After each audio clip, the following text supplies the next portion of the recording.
This whole situation with Nicki Minaj is the prime example of how Black women do not belong to you.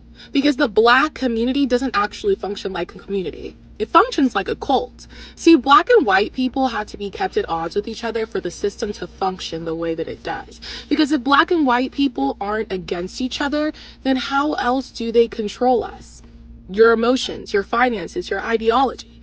If race no longer controls your emotions, what exactly do they have left to control you with?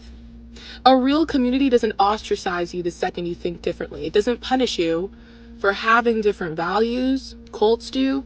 And it's the same thing with the LGBT community. The moment she said boys should be boys, suddenly she's homophobic and she's transphobic. Let me ask you something. When was the last time you saw a tomboy? When was the last time you saw a feminine boy? You don't anymore. Because any deviation from the stereotypes now gets turned into an identity crisis that leads to kids rushing to be labeled a different gender.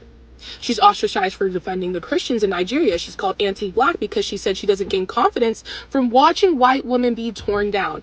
That says a lot more about you than it does about her. And I'll make one more thing very clear. It is pro-Black to not constantly operate in your Blackness.